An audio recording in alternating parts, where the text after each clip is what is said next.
183장 찬양하겠습니다.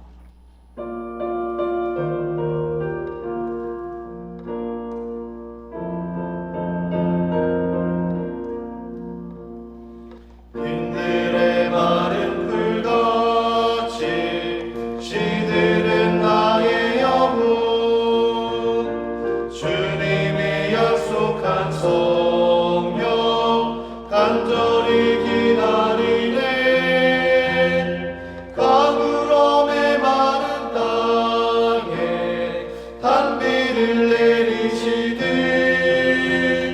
성령의 단비를 부어 새 생명 주옵소서. 한가운 빗소리 들려 산천이 춤을 추네. 봄비로 내리는 성령 내게도 주옵소서. 가물음의 마른 땅에 단비를 내리시듯 성령의 단비를 부어 새 생명 주옵소서. 절 따라 우로를 내려 조목이 무성하니 갈급한 내 심령 위에 성령을 부으소서. 가물음의 마른 땅에 단비를 내리시듯 성령의 단비를 부어 새 생명 주옵소서.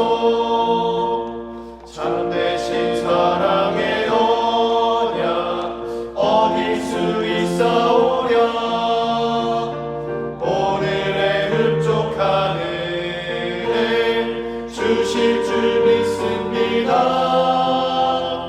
가물음의 마른 땅에 단비를 내리시듯 성령의 단비를 부어 새 생명 주옵소서. 아멘. 다 함께 기도드리겠습니다. 사랑과 은혜가 충만하신 하나님 아버지, 오늘도 우리에게 새 날을 열어주시고 주님을 기억하여 주님께 가까이 나오게 하시니 감사합니다. 하나님께 피하는 자들에게 구원의 손길을 열어주시는 그 하나님을 기억하며 오늘도 주님께로 피하는 하루가 되게 도와주시옵소서. 변화하는 날씨 가운데, 변화하는 계절 가운데 하나님의 섭리와 손길을 깊이 경험하게 하시고 그 은혜 안에 머무는 귀하고 복된 하루 되게 도와주시옵소서. 주님, 우리의 인생은 연약하오나 하나님의 말씀에 완전함과 강함이 있사오니 그 말씀을 의지하는 삶들이 되게 도와주시옵소서. 내 경험을 의지하여 판단하지 않게 하시고 오직 주님의 말씀에 순종하는 삶들을 살아가게 도와주시옵소서. 그리하여서 우리의 삶은 연약하지만 완전하고 강하신 하나님의 말씀의 능력들이 나타나는 우리 인생들 되게 도와주시옵소서. 우리 교회 또한 그런 교회 되기 원합니다. 주께서 우리의 미래를 붙들어 주시고 주의 오른손으로 인도하여 주셔서 주님께서 원하시는 곳에 우리가 넉넉히 들어갈 수 있도록 역사하여 주시옵소서. 주님, 우리는 잠잠히 기다리며 주님의 날을 고대하고 있사오니 주께서 합당하신 곳에 우리의 교회를 인도하여 주시옵소서. 이제 주님께서 허락하신 말씀의 자리로 나아갑니다. 오늘 하루도 이 말씀의 은혜 안에 머무는 귀한 하루 되게 도와주시옵소서. 감사드리며 우리 구주 예수 그리스도의 이름으로 기도드립니다. 아멘. 오늘 함께 통독할 말씀은 열왕기 하 9장입니다. 선지자 엘리사가 선지자의 제자 중 하나를 불러 이르되 너는 허리를 동이고 이 기름병을 손에 가지고 길르알 라못으로 가라. 거기에 이르거든 님시의 손자 여호사밧의 아들 예후를 찾아 들어가서 그의 형제 중에서 일어나게 하고 그를 데리고 골방으로 들어가 기름병을 가지고 그의 머리에 부으며 이르기를 여호와의 말씀이 내가 내게 기름을 부어 이스라엘 왕으로 삼노라 하셨느니라 하고 곧 문을 열고 도망하되 지체하지 말지니라 하니 그 청년 곧 선지자의 청년이 길르알 라못으로 가니라. 그가 이르러 보니 군대 장관들이 앉아 있는지라. 소년이 이르되 장관이여 내가 당신에게 할 말이 있나이다. 예후가 이르되 우리 모든 사람 중에 누구에게 하려느냐 하니 이르되 장관이여 당신에게니이다 하는지라. 예후가 일어나 집으로 들어가니 청년이 그의 머리에 기름을 부으며 그에게 이르되 이스라엘 하나님 여호와의 말씀이 내가 내게 기름을 부어 여호와의 백성 곧 이스라엘의 왕으로 삼노니 너는 내 주 아합의 집을 치라. 내가 나의 종 곧 선지자들의 피와 여호와의 종들의 피를 이세벨에게 갚아주리라. 아합의 온 집이 멸망하리니 이스라엘 중에 매인자나 노인자나 아합에게 속한 모든 남자는 내가 다 멸절하되 아합의 집을 느바세 아들 여로보암의 집과 같게 하며 또 아히야의 아들 바하사의 집과 같게 할지라. 이스라엘 지방에서 개들이 이스벨을 먹으리니 그를 장사할 사람이 없으리라 하셨느니라 하고 곧 문을 열고 도망하니라. 예후가 나와서 그의 주인의 신복들에게 이르니 한 사람이 그에게 묻되 평안하냐. 그 미친 자가 무슨 까닭으로 그대에게 왔더냐. 대답하되 그대들이 그 사람과 그가 말한 것을 알리라 하더라. 무리가 이르되 당치 아니한 말이라.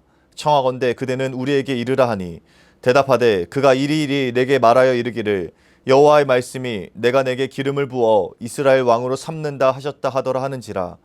무리가 각각 자기의 옷을 급히 가져다가 섬돌 위 곧 예후의 밑에 깔고 나팔을 불며 이르되 예후는 왕이라 하니라. 이에 님시의 손자 여호사밧의 아들 예후가 요람을 배반하였으니 곧 요람이 온 이스라엘과 더불어 아람의 왕 하사엘과 맞서서 길랄 라모스를 지키다가 아람의 왕 하사엘과 더불어 싸울 때에 아람 사람에게 부상한 것을 치료하려 하여 이스라엘로 돌아왔던 때라. 예후가 이르되 너희 뜻에 합당하거든 한 사람이라도 이 성에서 도망하여 이스라엘에 알리러 가지 못하게 하라 하니라.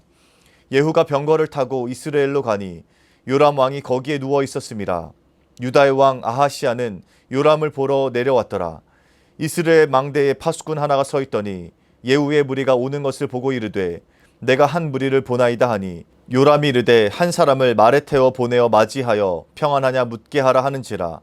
한 사람이 말을 타고 가서 만나 이르되 왕의 말씀이 평안하냐 하시더이다 하매 예후가 이르되 평안이 내게 상관이 있느냐.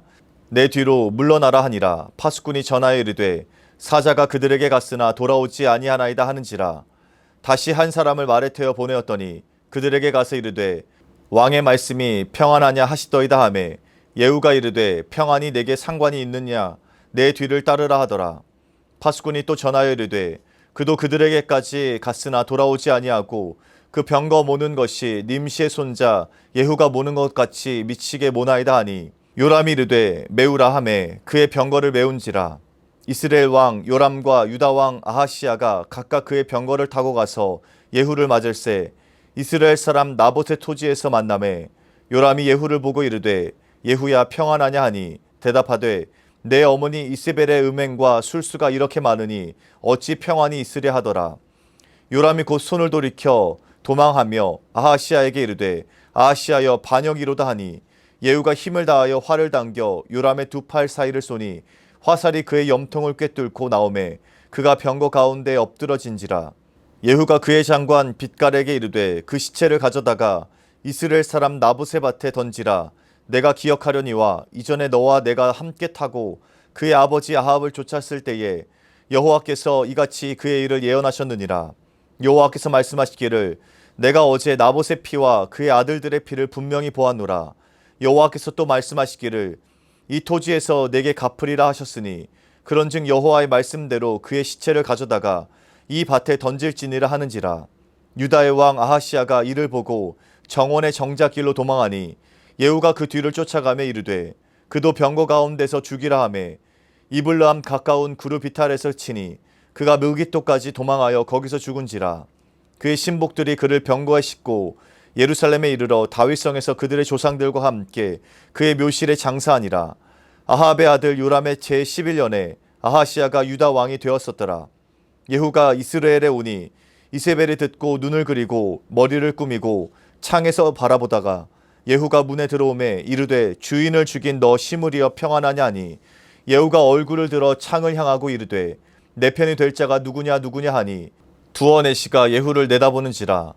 이르되 그를 내려 던지라 하니 내려 던짐에 그의 피가 담과 말에게 튀더라. 예후가 그의 시체를 밟으니라. 예후가 들어가서 먹고 마시고 이르되 가서 이 저주받은 여자를 찾아 장사하라. 그는 왕의 딸이니라 하매 가서 장사하려 한즉 그 두 골과 발과 그의 손 외에는 찾지 못한지라. 돌아와서 전하니 예후가 이르되 이는 여호와께서 그 종 디셉 사람 엘리야를 통하여 말씀하신 바라. 이르시기를 이스라엘 토지에서 개들이 이세벨의 살을 먹을지라. 그 시체가 이스라엘 토지에서 거름같이 밭에 있으리니 이것이 이세벨이라고 가리켜 말하지 못하게 되리라 하셨느니라 하였더라. 아멘. 언약의 성취라는 제목으로 말씀 전하겠습니다. 성경을 읽을 때는 각 권별로 중요한 주제를 이해하고 읽어가는 것이 중요합니다. 이 성경 66권은 분명 예수 그리스도를 향해 있습니다. 예수 그리스도가 가장 중요한 성경의 주제이자 핵심입니다. 그러나 각 권별로 세밀하게 강조하고 있는 주제들이 있습니다.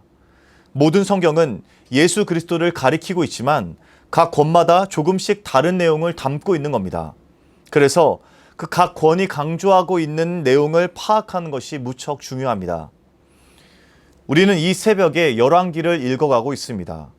이 열왕기상, 열왕기 하에는 여러 가지 중요한 주제들이 복합적으로 연결되어 있습니다. 우선 열왕기에서 가장 중요한 주제는 하나님이 왕이 되신다라는 사실입니다. 사람의 왕을 요구하고 사람의 왕을 세웠지만 유일하시고 진정한 왕은 바로 하나님이시다라는 겁니다. 열왕기에는 이 주제가 강력하게 드러나 있습니다. 또 한 가지는 이스라엘의 기준은 하나님의 말씀, 율법이라는 사실입니다. 이스라엘은 하나님의 말씀으로 통치되는 나라입니다. 그래서 그 나라의 왕들은 하나님의 말씀으로 나라를 다스려야 했습니다. 신명기에 주어진 하나님의 법이 바로 이스라엘의 기준입니다. 이 말씀에 의해 이스라엘이 움직이고 그 나라가 유지됩니다. 그리고 이스라엘의 왕들은 세상의 법이 아니라 하나님의 말씀에 의해 그 나라를 다스리고 통치해야 했습니다. 이스라엘의 기반과 기틀과 중심은 언제나 하나님의 말씀이다. 이것이 바로 열왕기에 흐르는 중요한 주제입니다. 그리고 또 한 가지 주제가 있습니다. 바로 하나님께서 언약을 맺으시고 언약을 통해 일하신다는 사실입니다. 하나님의 약속은 바로 그때에 성취되는 경우가 있습니다. 혹은 시간이 지나고 세대가 바뀌고 그 약속을 잊을 때쯤 성취되는 경우도 있습니다. 그러나 분명한 것은 하나님께서 약속을 분명하게 기억하시고 그 모든 약속을 반드시 성취하신다는 사실입니다. 하나님께서는 그 언약에 의해서 움직이시고 그 약속을 성취하시는 언약의 하나님이십니다. 그런데 이 약속에 두 가지 놀라운 비밀이 있습니다. 우선 첫 번째는 이 언약의 영향력, 파급력입니다. 하나님은 한 사람의 신실함으로 자손 대대로 복을 내리시는 분입니다. 한 사람과 언약을 맺으시고 그 언약이 잘 유지된다면 자손 대대로 그 주변에 하나님께서 축복을 내려주십니다. 한 사람과의 약속 때문에 그 자손 전체가 복을 받게 되는 것이죠.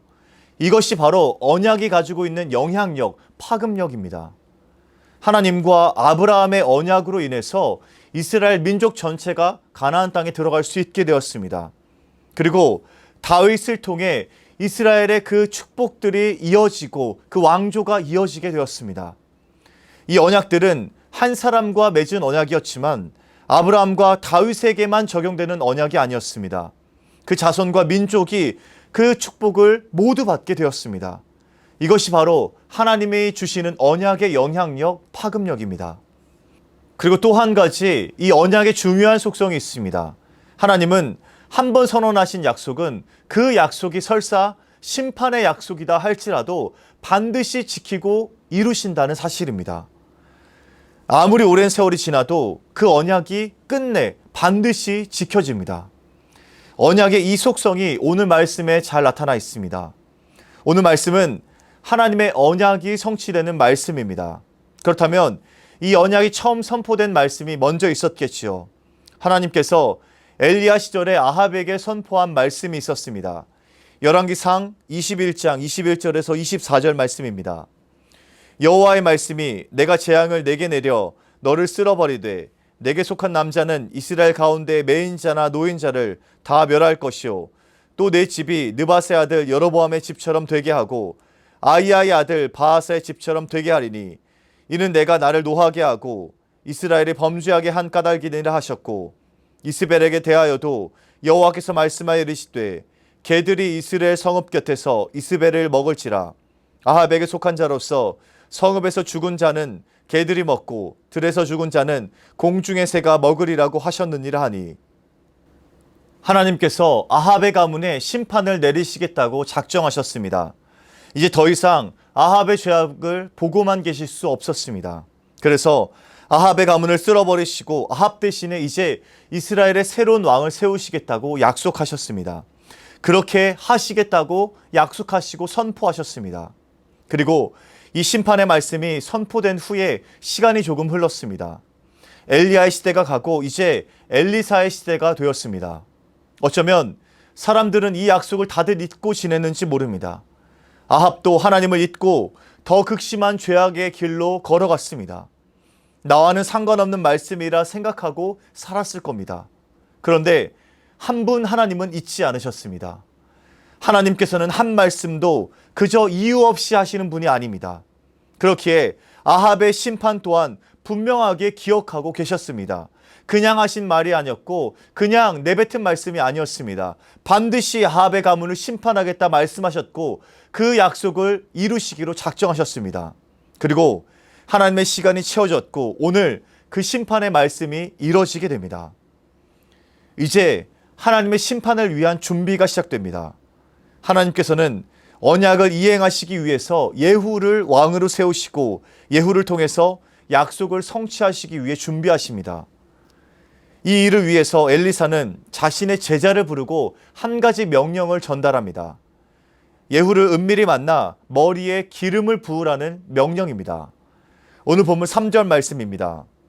기름병을 가지고 그의 머리에 부으며 이르기를 여호와의 말씀이 내가 내게 기름을 부어 이스라엘 왕으로 삼노라 하셨느니라 하고 곧 문을 열고 도망하되 지체하지 말지니라 하니, 엘리사의 제자는 예후에게 기름을 부으라는 명령을 전달받았습니다.